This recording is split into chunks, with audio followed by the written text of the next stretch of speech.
20 mil pessoas. Este foi o número aproximado de vidas perdidas no ano de 2011, quando um tsunami de 15 metros de altura avançou sobre o território japonês, destruindo centenas de milhares de residências.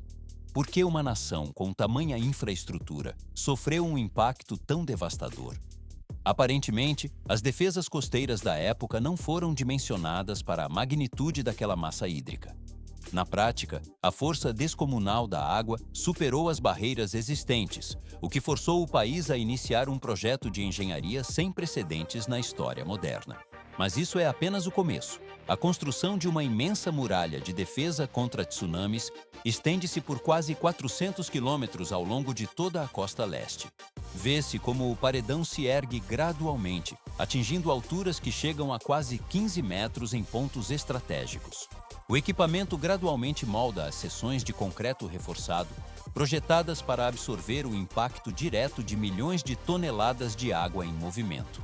O processo está apenas ganhando velocidade. Dezenas de milhares de engenheiros foram mobilizados para operar máquinas de classe mundial em um canteiro de obras que abrange centenas de municípios. Pode-se notar como os manipuladores hidráulicos posicionam os blocos de fundação com uma precisão calibrada até o último milímetro. À primeira vista, o posicionamento de grandes massas de concreto parece um trabalho de força bruta, mas na prática exige um alinhamento rigoroso para evitar fendas estruturais sob pressão extrema. Tudo só se complica com as variações geológicas do terreno costeiro. Permanece a questão técnica sobre a real capacidade desta grande muralha de concreto em proteger o Japão contra os tsunamis que surgirão no futuro. A câmera desliza ao longo da extensão infinita da barreira, onde a poeira das obras assenta lentamente sobre as novas estruturas finalizadas. As lâminas das betoneiras e os guindastes de alta tonelagem trabalham sem interrupção para fechar o perímetro de segurança nacional. O material atinge o padrão de resistência máxima, pronto para a etapa seguinte. 4 placas tectônicas massivas se encontram em uma junção instável sob a costa nordeste do Japão. Porque essa localização geográfica específica representa uma ameaça constante de escala global. Aparentemente, a estabilidade do solo é apenas uma ilusão, mas na prática, a crosta terrestre range e desliza ininterruptamente nesta zona de colisão. Esse atrito geológico contínuo resulta na ocorrência de mais de 500 terremotos todos os anos na região. Mas isso é apenas o começo. Quando essas placas tectônicas sofrem um deslocamento súbito abaixo do assoalho oceânico, o leito marinho pode se elevar ou afundar verticalmente em questão de segundos. Essa deformação abrupta impulsiona paredes gigantescas de água, gerando ondas de tsunami com dezenas de metros de altura. Pode-se notar como essas massas líquidas aceleram em direção à costa, com a força de milhões de toneladas de pressão hidráulica. O processo está apenas ganhando velocidade. Pequenas cidades costeiras historicamente monitoravam alertas de emergência emitidos por alto-falantes espalhados pelo perímetro urbano. Os residentes habitualmente corriam para terrenos elevados assim que o solo iniciava sua vibração característica. À primeira vista, esses protocolos pareciam suficientes para a segurança da população, mas na prática, a magnitude dos eventos naturais superou as previsões. Tudo só se complica. 11 de março de 2011 marcou o ponto de maior devastação técnica e humana da história recente japonesa. Um terremoto de magnitude 9.0 rompeu mais de 300 milhas de uma fronteira de placa tectônica sob o Oceano Pacífico. O movimento gerou um tsunami com quase 50 pés de altura, ultrapassando qualquer barreira defensiva instalada anteriormente. Vê-se como a infraestrutura de proteção foi incapaz de conter o volume de água. 20 mil vidas foram perdidas enquanto a onda avançava, destruindo mais de 120 mil residências em seu trajeto. O impacto desencadeou adicionalmente uma crise severa na usina nuclear de Fukushima, expondo vulnerabilidades críticas no sistema de energia. As antigas muralhas marítimas, projetadas para suportar ondas de no máximo 26 pés, foram completamente submersas e neutralizadas. Depois, fica mais complexo. O Japão identificou que o tremor sísmico inicial era apenas o prelúdio de um destruidor muito mais eficiente e letal. Como resposta técnica imediata, o país iniciou a construção de quase 250 milhas de novas muralhas de defesa contra tsunamis. Cada estrutura possui entre 45 e 50 pés de altura vertical sobre o nível do mar. O equipamento gradualmente alterou a paisagem da orla japonesa com concreto e aço. 80 pés de profundidade é a medida exata alcançada pelas fundações dessas barreiras massivas, enterradas no solo costeiro. Essa grande muralha de concreto foi dimensionada especificamente para garantir minutos preciosos de evacuação para a população civil. 12 bilhões de dólares americanos foram investidos na execução dessas obras de engenharia pesada e infraestrutura. Transição para o próximo nível. Recursos financeiros também foram direcionados para a atualização sistemática dos alertas de emergência e das rotas de fuga sinalizadas. A reconstrução não se limitou ao reforço físico, mas incluiu a modernização de sensores e sistemas de comunicação via satélite. O investimento total reflete uma estratégia de contenção para evitar a repetição dos prejuízos observados em 2011. O aço e o concreto agora formam o primeiro estágio de uma proteção contínua. A temperatura e a pressão das marés são monitoradas por dispositivos eletrônicos integrados à estrutura das muralhas. O metal se deita em camada uniforme nas juntas de expansão das barreiras para suportar as variações térmicas e mecânicas. A poeira assenta lentamente nas zonas de construção, conforme os novos blocos são posicionados pelos guindastes. O processamento posterior apenas reforçará sua qualidade e durabilidade. 14 a 15 metros, esta é a altura precisa estabelecida para os muros de contenção contra tsunamis após exaustivas pesquisas laboratoriais. Por que os engenheiros decidiram recriar ondas em tanques artificiais e modelos em escala reduzida? O processo de simulação parece ser uma etapa puramente teórica à primeira vista.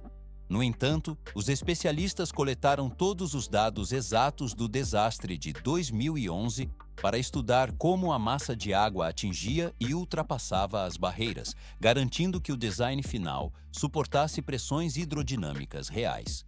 Mas isso é apenas o começo.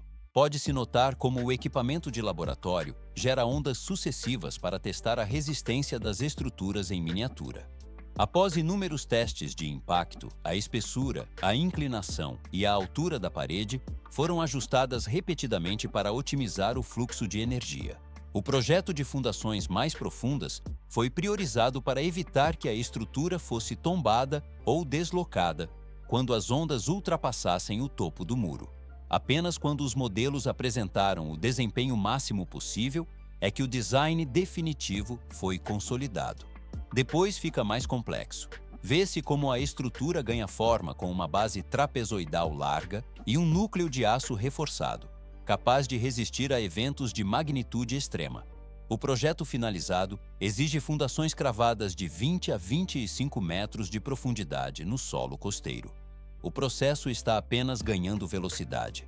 Com o design travado, a etapa seguinte consistiu em determinar com precisão absoluta as coordenadas geográficas para a construção desta barreira massiva. Aproximadamente 400 quilômetros de extensão compõem a linha de defesa que percorre a costa de Tohoku, no nordeste do Japão. Esta região recebeu toda a força destrutiva do maremoto de 2011 e agora abriga a linha de proteção costeira mais longa e unificada da história japonesa. A barreira se estende de forma contínua através das prefeituras de Aomori, Iwate, Miyagi e Fukushima. À primeira vista, a definição da rota parece um processo burocrático, mas na prática, ela define a sobrevivência de comunidades inteiras. Tudo só se complica. Equipes de solo iniciaram a limpeza da área removendo casas antigas, infraestruturas danificadas, linhas de transmissão de energia e tubulações de diversos fluidos. Simultaneamente, foram construídas estradas de acesso, pátios de materiais e plataformas robustas para a operação de guindastes.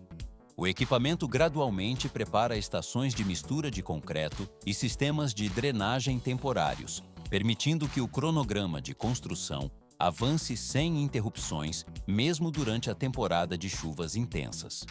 Transição para o próximo nível. Grande parte da costa de Tohoku repousa sobre solo arenoso e mecanicamente instável, o que exige intervenções técnicas profundas. Os engenheiros realizam levantamentos geológicos detalhados através de perfurações constantes para mapear as camadas subterrâneas. Por essa razão, a estabilização do terreno é feita com a instalação de estacas profundas de concreto ou aço de alta resistência. O material de reforço penetra no substrato para garantir a ancoragem necessária contra o peso da estrutura e o empuxo das águas. A poeira assenta lentamente enquanto as perfuratrizes completam a inserção dos elementos de fundação no solo reforçado. O sistema de estacas cria uma base rígida que distribui as cargas verticais e horizontais de maneira uniforme por toda a extensão da barreira. Pode-se notar a precisão do alinhamento das máquinas enquanto preparam o terreno para receber a estrutura trapezoidal de concreto. O fluxo de trabalho segue para a consolidação definitiva desta base de segurança costeira. 20 metros de profundidade é a marca que as escavadeiras alcançam ao perfurar o terreno para as fundações monumentais. Por que a preparação do solo exige camadas tão densas de pedra, britada e areia compactada antes mesmo da escavação? Aparentemente, a superfície original poderia suportar o peso, mas sem essa estabilização técnica, a pressão de uma estrutura com dezenas de metros de altura causaria o afundamento ou o deslizamento catastrófico do solo ao longo dos anos. O reforço da base garante que a fundação permaneça imóvel e livre de fissuras estruturais. Mas isso é apenas o começo. Pode-se notar como as máquinas operam em ciclos contínuos para nivelar e estabilizar cada centímetro da superfície. O equipamento gradualmente comprime os materiais granulados, eliminando vazios de ar e criando uma plataforma de suporte de alta densidade. O processo está apenas ganhando velocidade. Engenheiros monitoram a compactação para assegurar que a base suporte uma parede de dezenas de metros sem ceder. À primeira vista, o depósito de brita parece um procedimento rudimentar, mas na prática, a granulometria do material é calculada para evitar qualquer movimentação lateral. Depois fica mais complexo. Vê-se como as escavadeiras de grande porte iniciam a abertura de fossos de fundação massivos em setores estratégicos. O braço hidráulico desce repetidamente, removendo toneladas de terra enquanto a câmera desliza ao longo das paredes íngremes das escavações. Em determinadas seções, especialmente naquelas situadas próximas à linha da costa, a profundidade ultrapassa os 20 metros. Tudo só se complica. Por essa razão, a estabilidade das paredes do fosso é verificada constantemente contra a pressão hidrostática e o deslizamento de encostas. O solo estabilizado anteriormente atua agora como uma âncora para os equipamentos que operam na borda do abismo técnico. A poeira assenta lentamente no fundo das valas, enquanto o terreno é preparado para receber o concreto. O trabalho de escavação atinge seu ponto crítico próximo à margem, onde a geologia se torna mais instável. O fluxo da construção segue adiante pela cadeia de produção. 3 metros de profundidade abaixo do nível do leito marinho, essa é a base de onde emerge a estrutura de contenção costeira, para isolar a força do oceano. Por que as fundações são projetadas com uma largura tão desproporcional em relação ao topo? Aparentemente não é complexo imaginar uma barreira vertical simples, mas na prática, a pressão hidrostática das ondas massivas tombaria qualquer parede que não possuísse um pé de sustentação extremamente pesado e largo. Após a vedação completa contra a água salgada, uma camada de concreto de base é vertida, seguida pela instalação de gaiolas de reforço de aço densamente entrelaçadas e blocos de fundação maciços. Mas isso é apenas o começo. Pode-se notar como os operários montam as armaduras de vergalhões de alta densidade, seguindo rigorosamente os modelos otimizados em laboratório. O equipamento gradualmente posiciona as formas metálicas, enquanto o concreto é bombeado para dentro dos moldes, seção por seção. Cada bloco individual, que geralmente se estende por várias dezenas de metros de comprimento, passa por um processo sequencial de cura, inspeção técnica e conexão com a unidade adjacente. Vê-se como a barreira contínua se forma ao longo da linha da costa, através desse método modular. O processo está apenas ganhando velocidade. No lado voltado para o oceano aberto, as equipes de engenharia instalam unidades de concreto especializadas, como tetrápodes e blocos de dissipação de energia do tipo Delos. À primeira vista, o empilhamento parece aleatório, mas na prática, eles são organizados em múltiplas camadas ao redor da base da parede para fragmentar a força das ondas antes do impacto direto na estrutura principal. Alguns segmentos utilizam faces escalonadas, superfícies inclinadas ou ressaltos de redução de respingos para diminuir a altura das oscilações da água. Tudo só se complica com a necessidade de gestão hídrica interna. Pelo lado terrestre, solo e rocha triturada são adicionados junto com canais de drenagem específicos para evitar que a água da chuva se acumule atrás da muralha. Muitas dessas extensões incluem passarelas ou estradas de inspeção técnica no topo da estrutura. Em determinados municípios, o paredão atua simultaneamente como parte integrante da malha rodoviária local. Corrimãos, cercas de proteção, escadas de segurança e sinalização visual são instalados para permitir o acesso público controlado. Depois fica mais complexo devido à vasta extensão da obra. 400 quilômetros é a distância total aproximada, percorrida por este projeto monumental de engenharia. Por que existem variações sutis no método construtivo ao longo do trajeto? A geologia local exige adaptações conforme o tipo de terreno, as condições específicas do solo e a profundidade costeira de cada região. No entanto, essas modificações são mínimas e não alteram a lógica estrutural global ou o design fundamental da barreira contra tsunamis. Transição para o próximo nível de proteção reforçada. Em seções que exigem espessura adicional e maior resistência ao impacto, as equipes adicionam uma camada de blocos de concreto pré-moldado na superfície externa. Pedaços de blindagem são içados por guindastes e organizados em um padrão uniforme e ajustado para fortalecer a parede contra a erosão contínua. Vê-se como esses painéis intertravados criam uma camada de armadura reforçada, permitindo que a construção suporte décadas de pressão constante do Oceano Pacífico. E isso ainda não é o limite do planejamento urbano. Cidades portuárias com alto tráfego comercial, a exemplo de Iwaki, exigiram que os engenheiros japoneses projetassem pontos de entrada e saída especializados. O equipamento de monitoramento garante que as aberturas não comprometam a integridade da defesa, permitindo que as embarcações mantenham o fluxo de movimentação sem interrupções. O aço e o concreto se unem para garantir a funcionalidade do porto enquanto mantém a proteção da costa. O fluxo da construção segue adiante pela cadeia logística sem interrupções. 2 torres de concreto maciço. Esta é a estrutura fundamental que sustenta o primeiro modelo de portão contra tsunamis, operando com um painel de aço de proporções monumentais suspenso entre elas. Por que utilizar uma estrutura vertical tão elevada em vez de barreiras flutuantes?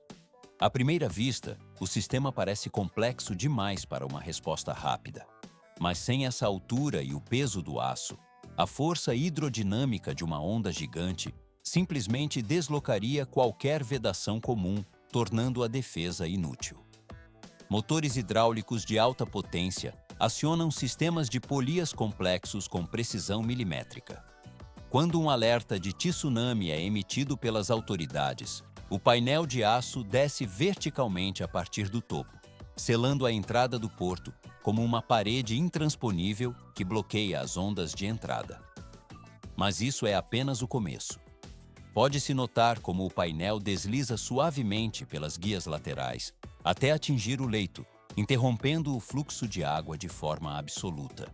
Em outros portos estratégicos, o Japão implementa um conceito tecnológico distinto, baseado em portões de elevação inferior.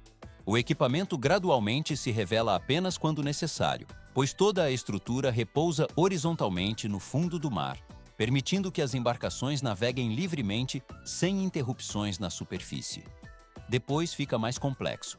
Um sistema hidráulico subaquático eleva o portão inteiro a partir de sua base, travando-o firmemente nas paredes laterais para constituir uma barreira sólida contra o avanço da massa de água. Este design é ideal para regiões costeiras que não possuem espaço aéreo para a construção de torres elevadas. Aparentemente não é complexo manter o tráfego, mas na prática, essa engenharia permite que o movimento marítimo opere 24 horas por dia, 7 dias por semana, sem qualquer tipo de obstrução física. O processo está apenas ganhando velocidade.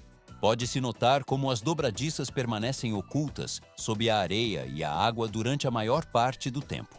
Devido ao fato de o portão permanecer submerso, ele deve ser obrigatoriamente fabricado com aço de altíssima resistência à corrosão e dobradiças totalmente vedadas. Isso é necessário para suportar a pressão constante exercida pela água do mar e o desgaste abrasivo causado pelo sedimento e pela areia do fundo. Toda essa categoria de construção define a tecnologia por trás do muro contra tsunamis do Japão. Vê-se como cada componente é testado para suportar pressões calculadas em toneladas por metro quadrado. O processo conclui esta fase, abrindo caminho para a conformação. 400 quilômetros de extensão é a medida aproximada da parede costeira contra tsunamis após a sua conclusão definitiva. O sistema de proteção agora se estende por toda a linha costeira vulnerável, consolidando a defesa estrutural. O material deixa o estágio de instalação, passando para um estágio tranquilo de monitoramento constante e prontidão operacional. 400 quilômetros de extensão compõem o maior sistema contínuo de defesa costeira já projetado e executado em solo japonês. Por que o Japão investiu mais de 12 bilhões de dólares em uma única barreira de contenção? À primeira vista, a escala parece desproporcional, mas na prática, essa estrutura representa a barreira definitiva contra a força oceânica. O investimento massivo permitiu a mobilização de 30 mil especialistas, entre engenheiros civis, operários e técnicos em geotecnia, que operaram milhares de máquinas pesadas em turnos ininterruptos por um período de 7 anos. O processo está apenas ganhando velocidade. Vê-se como centenas de seções da muralha foram erguidas de forma simultânea ao longo da costa acidentada. Cada segmento exigiu tratamentos de fundação específicos, com estruturas de concreto e reforços de aço, que variavam conforme as características geológicas do terreno local. Pode-se notar o movimento constante dos guindastes e das betoneiras, despejando toneladas de material para garantir a estabilidade diante de pressões hidráulicas extremas. Simulações técnicas avançadas demonstraram que, uma vez operacional, o sistema de paredões é capaz de reduzir as forças de impacto de um tsunami em 30% a 50%. Mas isso é apenas o começo. Esse amortecimento da energia cinética proporciona minutos adicionais cruciais para a evacuação das populações locais. Em cenários de tsunamis de nível 1, tal margem de tempo é suficiente para garantir a segurança de dezenas de milhares de pessoas que residem nas zonas de risco. Muitas estradas costeiras, portos pesqueiros e áreas residenciais que foram anteriormente dizimadas pela água agora possuem uma proteção técnica superior. O equipamento gradualmente alterou a paisagem, reduzindo drasticamente o risco de danos catastróficos durante a incidência de ondas de grande magnitude. Embora a engenharia não consiga interromper todos os tipos de tsunamis, essa barreira de 400 quilômetros é estabelecida como a linha final de defesa do país. A confiança diante de uma das ameaças naturais mais devastadoras do planeta baseia-se na integridade física dessas estruturas de contenção. Transição para o próximo nível. A tecnologia japonesa de construção de túneis subaquáticos opera sob condições de isolamento completo e pressões hidrostáticas extremas. O material e os métodos de vedação seguem adiante pela cadeia de segurança industrial.